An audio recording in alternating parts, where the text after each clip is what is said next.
So I got a request on Instagram on how to set up a brokerage account. Um, I'm gonna use Robinhood on my computer to show you. You can do it on your phone. There's other brokerage accounts. They all pretty much ask the same questions. But yeah, let's just jump right in. So Robinhood.com. This is their homepage. We're gonna sign up, so just hit that.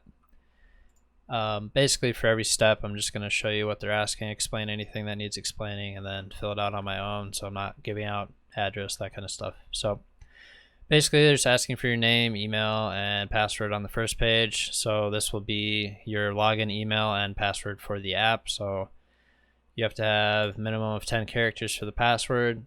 Make sure it's something strong. You don't want somebody to break into your account and sell your assets or whatever, pull money out, that kind of stuff.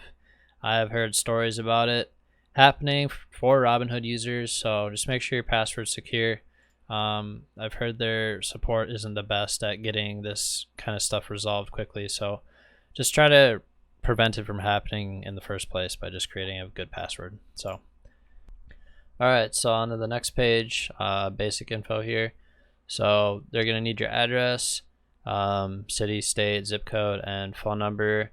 They usually use the phone number to, if you get locked out of your account, that kind of stuff. Sometimes they'll send you text codes just to verify that it's you. So a little extra security there. It's good that they do that.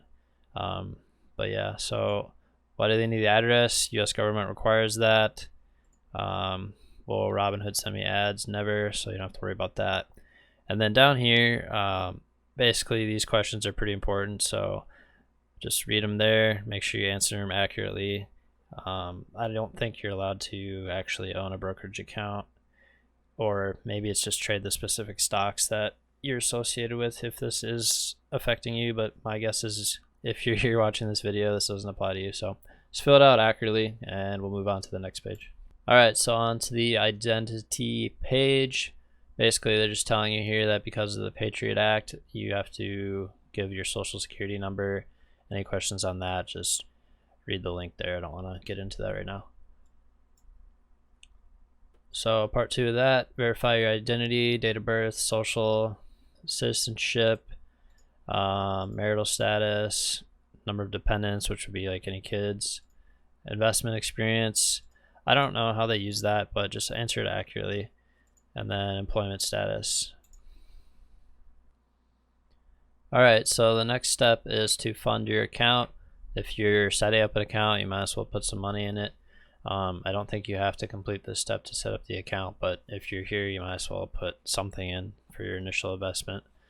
And then they're just telling you that you are SIPC insured up to $500,000. So any questions about that, just click the link there. And then you'll get to this page. So these are the banks that they have here.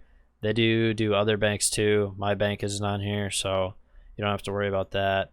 You'll just have to type it in there. I think it's a lot easier actually on the app to do this part, so that would be my personal recommendation. But pretty much after this, you'll just submit the information and then you will have access to your account.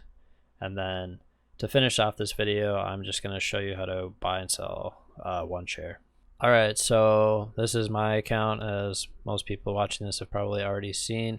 If you want the dark mode, you just go to your settings and do that.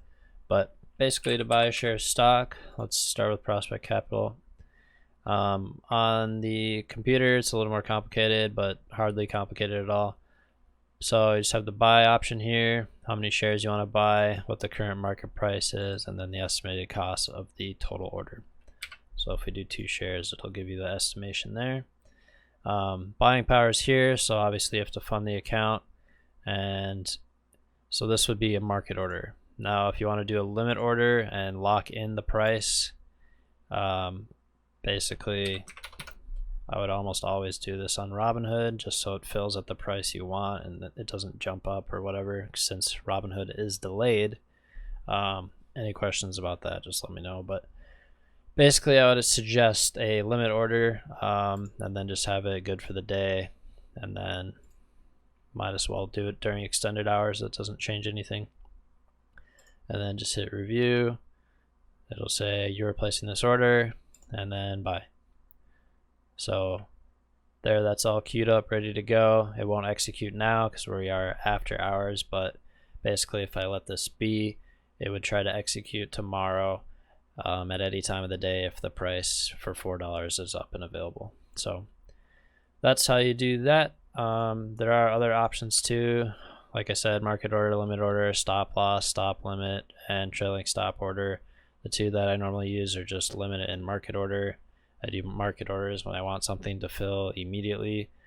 And then a limit order obviously locks in that price, like I said. But that's pretty much all I got for this video. Pretty straightforward. Setting up a brokerage account is a lot like setting up an email, just a couple more things like social and employment information. But yeah, not difficult to do at all.